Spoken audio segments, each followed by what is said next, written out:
Capítulo Comare. Havia se tornado nos últimos 4 meses a tarefa mais irritante para Charlie, e lá estava ele mais uma vez. A desgraçada gostava de andar com um Maserati. Enquanto para ela aquilo era a mais pura divisão do glamour, ela e seus cabelos acobreados no banco traseiro de um carro esporte, com um motorista levando as compras no Las Vegas Boulevard. Para ele, era como um carimbo de cafonice. Parou o carro em frente do Luxor, onde ela queria almoçar e gastar o dinheiro do amante. Ela mascava chiclete de um jeito desagradável. Vai estar aqui quando eu sair? Não importa quando. Ele olhou o relógio no painel. Tenho que estar com o chefe às 6. Até lá você faz o que quiser, Tina. Ela fez uma cara e saiu do carro. Charlie olhou as suas curvas exageradas, mexendo o vestido de estampa de oncinha. Quando ela sumiu dentro do hotel, ele deu um suspiro para tentar manter a sanidade. Já não aguentava mais. Havia combinado de almoçar com Vinnie a 2 quadras de lá. Deixou o carro com o valet e caminhou, sobre o sol de Vegas, até o ponto de encontro. Um restaurante pequeno numa rua perpendicular à Strip, chamado Sleep Johnny's. Serviam comida do jeito que Charlie gostava, em cestinhas sobre papel gorduroso e apimentada. Olhando para dentro, através do vidro, percebeu que Vinnie ainda não chegara. Ficou na calçada e acendeu um cigarro. Viu a figura gorducha e baixa do amigo se aproximando e sorriu. Larga o cigarro, vamos entrar, porra, estou morrendo de fome. Boa tarde, Vin. Boa tarde, Charlie. Tá trazendo a senhora Conite para as compras de novo? Tinha um ar de deboche. Antes fosse, mas é a Comare. Vini balançou a cabeça. Como se, além de tudo, ainda precisássemos de um problema desse tamanho. Uma Comare serve para ajudar um homem a desestressar e ter foco, não para bagunçar ainda mais a cabeça dele. Onde está a Tina? No Luxor. Vini fez um gesto no ar, como se espantando uma mosca. Deixa disso. E como estão as coisas na mansão? Charlie pensou na mansão. Pensou em Marion e como ela era agora, aquela coisa quase catatônica, sempre envolta em silêncio, que passava os dias na piscina, fumando e lendo. À noite, dava demonstrações tristes de carinho por Tony, que ele ignorava. Charlie sentira raiva dela por muito tempo, por tê-lo perdoado, por abanar o rabo como um cachorrinho quando ele chegava. Depois ele entendeu o que ela estava fazendo. Precisava se proteger para não pirar. Precisava acreditar que o marido a amava, embora houvesse perdido a paciência naquela noite. Precisava acreditar que aquilo era mesmo um casamento. Na mesma, Vim. Alguma notícia dos Bonini? Vini olhou em volta antes de falar. Por enquanto, não. Esse silêncio não apavora você? Esse silêncio de fato me apavora, moleque. Depois do almoço, Charlie voltou para o hotel para esperar Tina. Fazia um mês que Tony havia conhecido Tina no Bayside.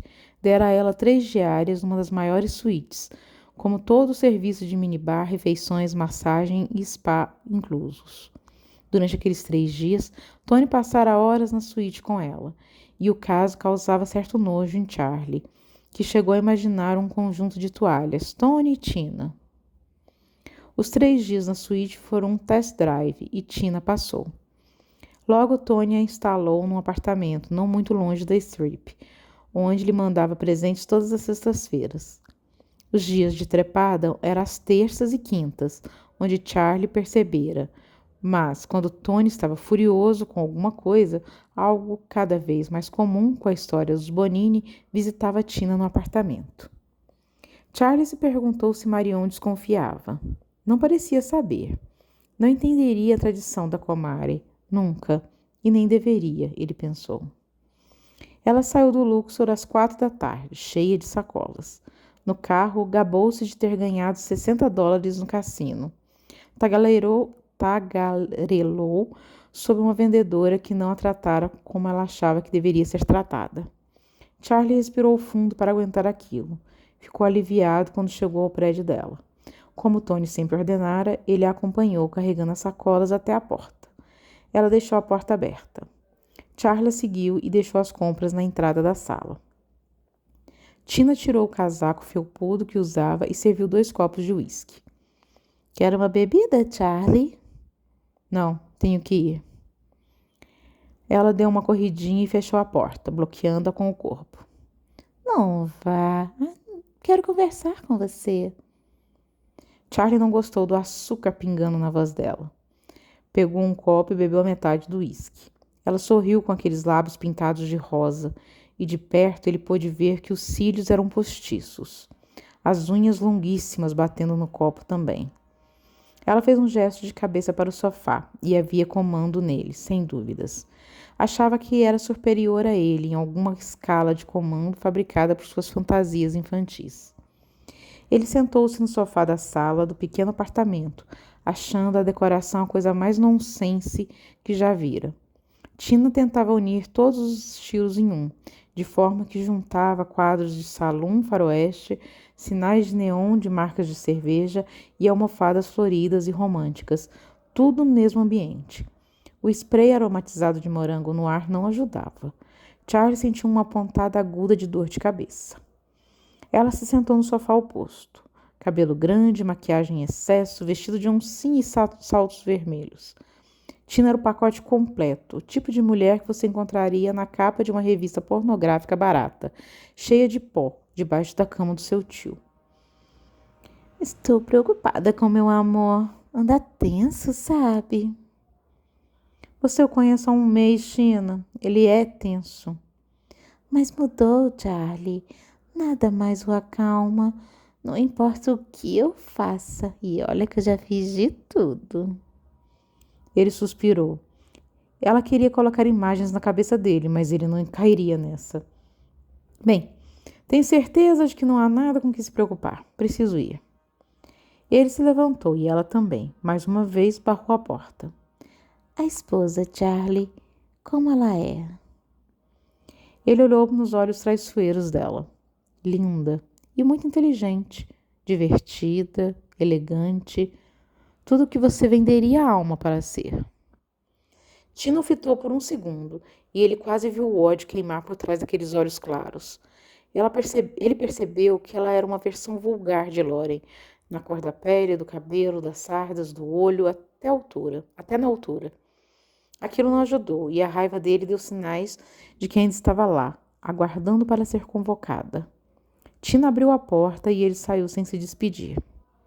Na casa, Marion ainda estava na piscina. Acabou uma volta e apoiou as mãos no deck, sem fôlego, o cabelo com uma folha brilhante grudada às costas e ombros. Ela olhou para cima e sorriu para ele. Oi. Oi, Marion, como está? Ela estendeu o braço, ele ofereceu o dele e ajudou a sair da água.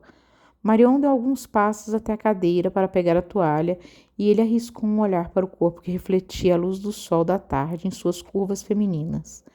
Repreendeu-se em silêncio e esperou que ela virasse para ele. Ela gesticulou com os dedos. Ele entendeu e colocou um cigarro na boca de Marion, um na dele, e acendeu os dois, fechando o zipo com um clique metálico. Tudo bem, ela disse. E com você? Joia. Tony já chegou? Ela sentiu o olhar cheio de conflito. Parece nervoso. Pedi para que você fosse ao escritório quando chegasse. Queria ficar ali com ela, dividir aquele cigarro, bater papo. Virou-se e foi até a casa.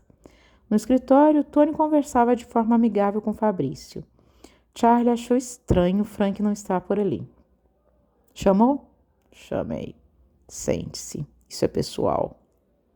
Charlie sentou-se, sentindo o olhar de Fabrício queimando nele. Na frente do pai, eles fingiriam ser irmãos, sem problemas. Tony começou. Vou dar o endereço para os dois. Simples. Vocês vão entrar e machucar esse cara a ponto de colocá-lo na UTI. Isso exige cuidado. Não quero que o matem. Se fosse para matar, eu mandaria apenas Fabrício. Mas isso precisa ser feito. Entende, Charlie? Puta merda. Ele assentiu, tá? Você disse que era pessoal? É, um cara que importuna a Tina faz bastante tempo. Ele falou umas coisas para ela que quero ter certeza que nunca mais vai repetir. Trabalhavam juntos quando ela era recepcionista do Golden Nugget. Tá rondando o apartamento. Tem certeza, Tony? Fabrício olhou para ele como se ele tivesse acabado de xingar a mãe do Tony. Charlie percebeu que estava questionando o inquestionável. Esperou não levar um tiro. Tony sorriu, no entanto. Como assim, Charlie? É só que Tina é meio carente por atenção. Isso exagerou um pouco. Ele mandou, tá mandado, Charlie. Eu não falei com você, porra. Tony olhou de um para o outro. Que merda é essa entre vocês? Charlie suspirou, esperando se acalmar. Nada, chefe. Ele tem razão, as ordens são dadas. Perdão. Tony o estudou. Então, entregou um pedaço de papel a ele. Fabrício levantou-se e Charlie foi atrás. Que missão de merda. Com aquele cretino, bateria em alguém por causa daquela desgraçada. Ele pegou a chave do carro antes que Fabrício pudesse, mais para irritá-lo do que qualquer outra coisa, e ligou o motor. Fabrício bateu a porta com força. Lá dentro falou baixo. Quem você pensa que é para questionar uma ordem de Tony? Você não conhece a mulher, ela é encrenqueira pra cacete. Estamos indo atrás de um cara que pode ser só um cara que rejeitou ela no passado ou que partiu seu coração. Isso não te incomoda? Fabrício sorriu. Como você é bicha. Foda-se o que ele fez. Charlie fechou os olhos. Que merda de missão. Pararam o carro na rua que dava para os fundos da casa, depois de circular 2 vezes. Charlie desligou o motor e eles ficaram em silêncio. Olhou para o relógio e viu que era 1 da manhã. Precisava dormir. Fabrício tirou um saquinho do bolso. Charlie virou o rosto para o outro lado e ouviu a fungada forte quando o outro cheirou um montinho de cocaína. A vontade era como uma entidade dentro dele, arranhando para sair. Nenhuma recaída até hoje? Ele manteve os olhos na casa. Se olhasse, iria se entregar. Não. Fabrício riu. Vai acabar logo com isso. Charlie abriu a porta e saiu. Parte dele esperava que, se andasse rápido o suficiente, a vontade ficaria para trás. Ouviu Fabrício caminhar atrás dele. Chegaram até uma grade. O pequeno jardim era sujo e cheio de folhas velhas. Um sofá coberto com plástico transparente ficava largado na frente para uma churrasqueira. Latas de cerveja. Charlie assoviou baixinho. Esperaram, mas nenhum cachorro apareceu. Fez um gesto elegante. Primeiras damas. Fabrício deu um sorriso torto e enfiou os dedos nas grades como se tivesse garras. Embicou o sapato num vão e se empurrou para cima. Caiu do outro lado com um som leve. Charlie foi atrás. Fabrício tentou a porta dos fundos e estava trancada. Sinalizou para Charlie ir em frente. Em silêncio, ouviu o som áspero das folhas sendo esmagadas pelo peso deles. Circularam a casa. Mais uma olhada garantiu que ninguém estava vendo. A rua estava deserta. Fabrício tentou a porta da frente. Balançou a cabeça. Charlie tocou a campainha. Esperava que o cara estivesse sozinho. Chad Murray. Chad abriu a porta. Senhor Murray? Fabrício sorriu adiantando-se, plantando um pé para que ele não conseguisse fechar a porta. O homem deveria ter uns 32, 33 anos. Cabelos negros escorridos até os ombros. Daquele tipo que não é feio nem bonito. Usava jeans e camiseta. Estava descalço. Sim? Quem são vocês? Os dois entraram na casa, fazendo Chad recuar. Visivelmente assustado e sem intenção nenhuma de escondê-lo. Charlie trancou a porta. Fabrício olhava em volta. Está sozinho? Tenho um amigo. Ele lambeu os lábios nervosos. Que vai chegar a qualquer momento. Charlie observou. Sim, parecia o tipo que era macho com mulheres e bundão na hora de enfrentar homens. mas não parecia um homem perigoso. Fabrício foi até o rack de TV e pegou uma caixa de VHS. Um plástico que a envolvia brilhou com a luz, mas então Charlie reconheceu mulheres nuas e um título pornográfico. Está esperando um amigo para ver putaria, Chad? Fabrício sorriu. Duvido muito. O medo no rosto de Chad era real, mas ainda parecia esperançoso que pudesse negociar com eles. Olha, eu não sei quem são, mas podem levar o que quiserem. Charlie deu um passo para ele. Levar o que quiser? Meu relógio vale mais que esse espelunca, amigo. Senta a bunda aí e fica quieto. Chad obedeceu. Fabrício ainda estava distraído, olhando os títulos dos filmes de Chad. Charlie falou, calmo. Você anda importunando uma mulher chamada Tina Sanders. Houve reconhecimento instantâneo no rosto de Chad. Naquele momento, o medo escorreu pela sua testa e caiu no chão, na forma de uma gota gorda de suor. Eu nunca mais vou falar com ela, eu juro. É um pouco tarde para isso, Chad. Viemos ter certeza absoluta de que nunca mais vou olhar para ela, entende? Fabrício se aproximou, aquela coisa nos olhos dele, aquele tesão por violência que colocava um sorriso sádico em sua boca. Na verdade, amigo, depois de hoje você não vai conseguir pensar no nome dela sem sentir dor. Capite? No carro, sozinho, Charlie fechou os olhos e ouviu a própria respiração no ar. E o ar entrando pelos seus pulmões, que estiavam e saíam trêmulos e pesados. Precisava se acalmar, mas usara seu estoque de autocontrole até aquele momento, até ver Fabrício sair do carro e sumir entre as pessoas da strip, acendendo um cigarro, cabeça erguida. Finalmente só ele podia reagir. Não conseguia impedir os flashes de memória recente que pipocavam em sua cabeça. Tudo tão vívido que parecia puxá-lo para um lugar onde estivera apenas 15 minutos antes. Chad berrando de dor no chão, Fabrício pisando com força em suas costelas para quebrá-las. Chad balançando o corpo no carpete de um lado para o outro, a fim de tentar evitar os golpes no rosto e na barriga. A música que Fabrício aumentara para que os vizinhos não ouvissem os berros, aquela música tão fora de lugar. Charlie abriu os olhos e viu os nós dos dedos que ardiam. Não sabia se aquele sangue seco era de Chad ou dele. Esticou os dedos e sentiu uma dor latejante nos ossos. Já Fabrício usara um soco inglês. Charlie pensou no rosto de Chad. Ossos fraturados, dentes cuspidos no chão. Um golpe seco atrás do outro. Tempo de pausa. Tempo no qual Chad ficou no chão, gemendo, chorando, angustiado de dor. Charlie foi até o banheiro lavar o rosto com água gelada e evitar olhar no espelho. Na cozinha, pegou um palito de dente e enfiou na boca. Mordiu para permanecer em controle de si mesmo. Mordiu para não ir embora antes que o trabalho fosse feito. Na sala, Fabrício assistia pornô. Charlie não olhou. Chad implorava, resmungava entre soluços que nunca mais olharia para ela, que faria o que quisessem, que parassem. Ah, meu Deus, pelo amor de Deus, de bater nele. Mas Tony dissera, UTI. Então Charlie desferiu mais alguns chutes nele, nas costas, nos rins e no estômago. Fabrício fumava, olhava do nada avançara contra Chad e abaixara suas calças jeans. O coração de Charlie disparou no bom e velho tundum, tundum.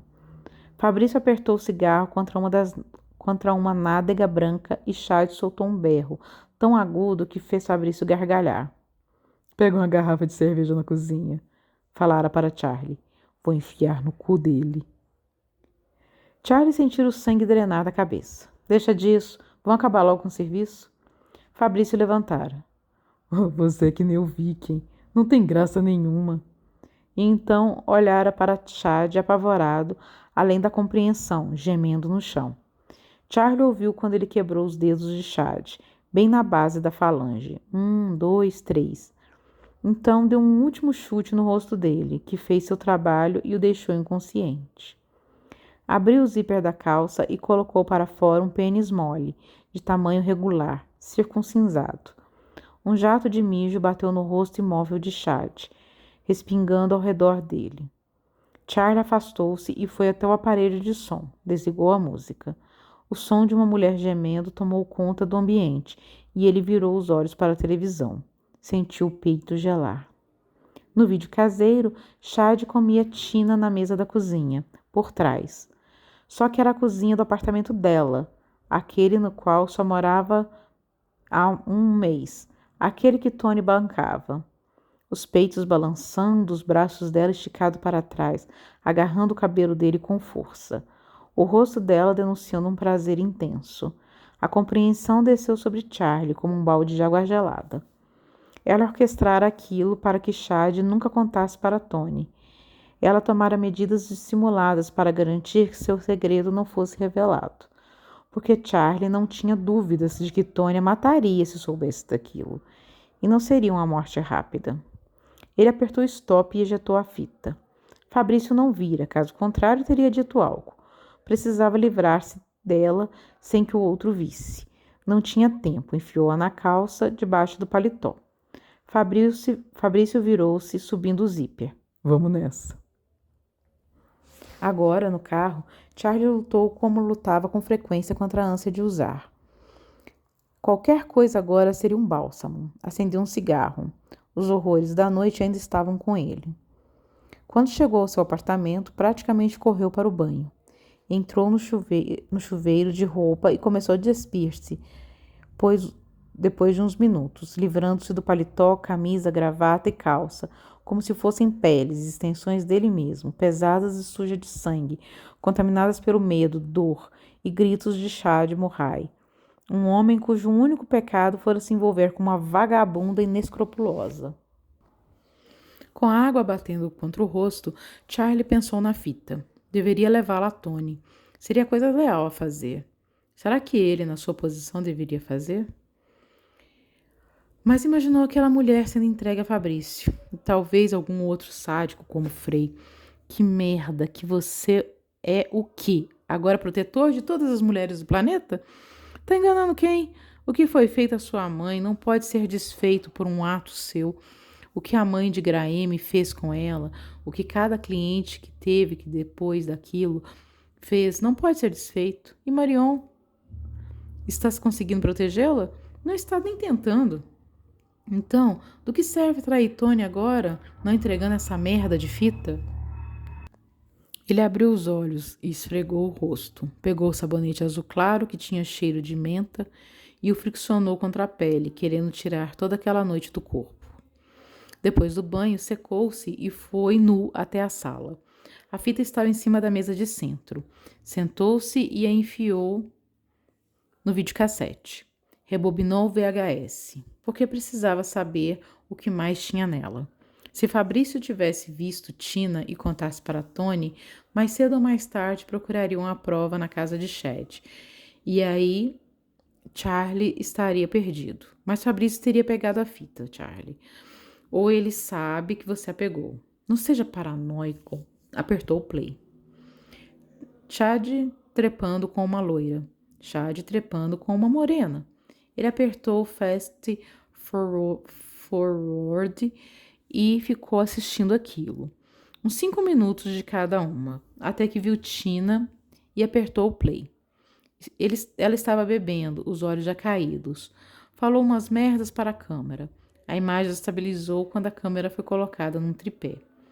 Chad já apareceu com a calça aberta. Charlie acendeu o cigarro e olhou para aquilo.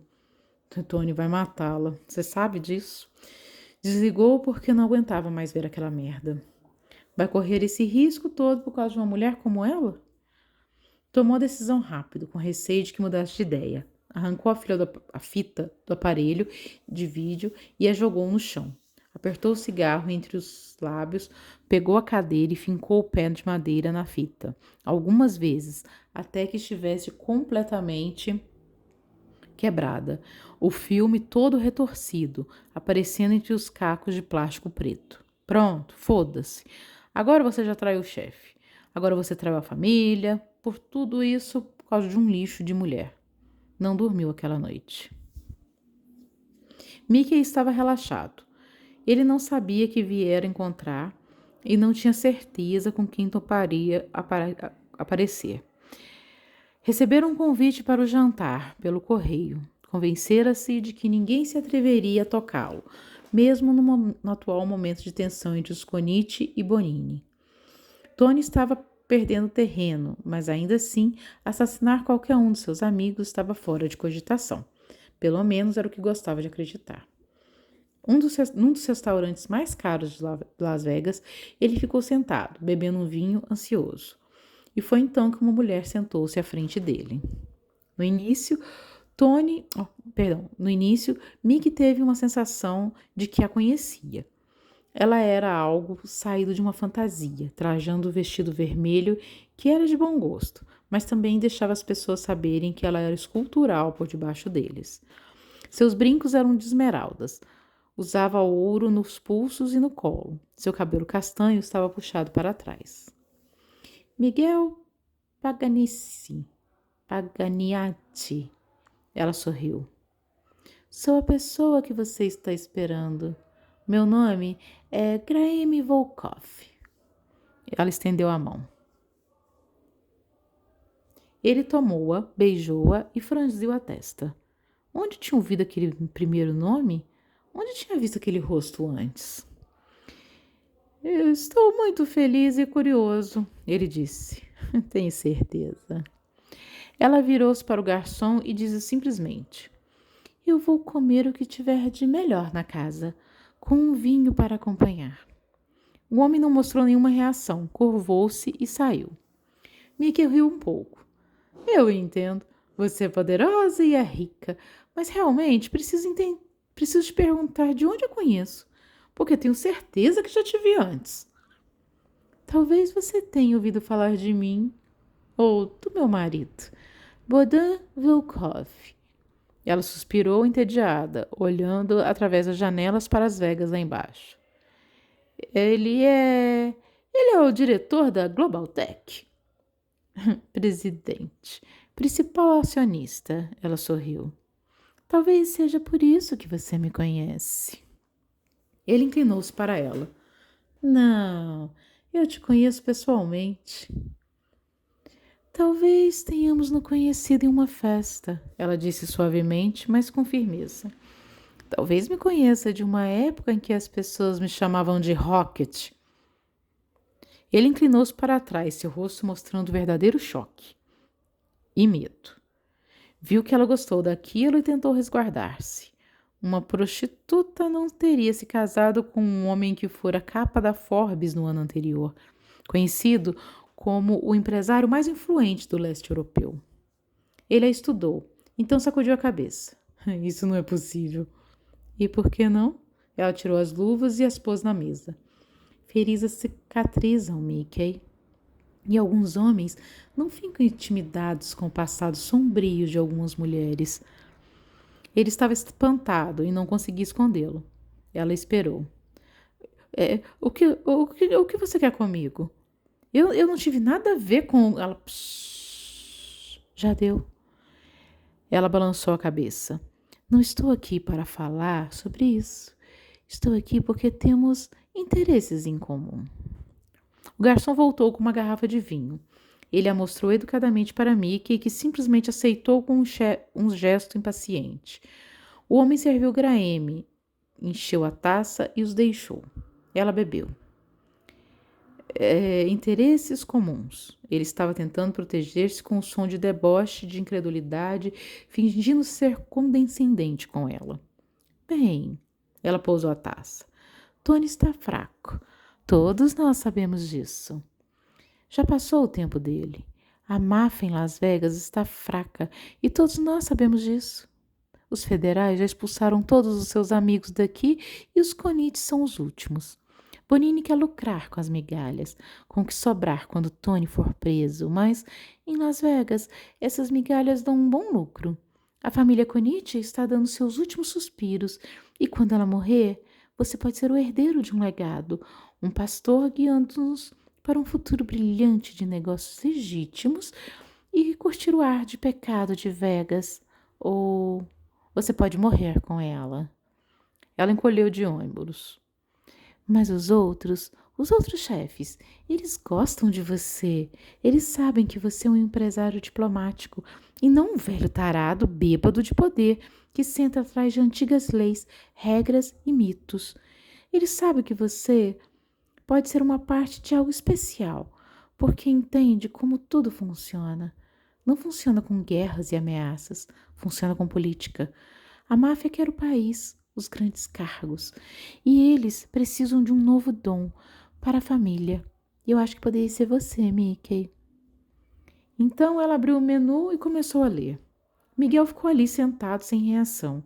Sabia que ela tinha razão em tudo que dissera, mas também sentia um movimento no ar quando aquelas palavras foram ditas. Só de tê-las ouvido, ele já poderia ser julgado como culpado de traição e conspiração. Você tem a minha atenção, Graeme, ele disse em voz baixa. Não ousaria chamá-la de Rocket. Ela ainda estava lendo. Eu sei disso. Ela fechou o menu, olhou para ele. Então, vamos conversar? Sim, vamos conversar. Charlie atravessou o jardim sentindo-se contente ao ver as velas acesas na mesa de jantar.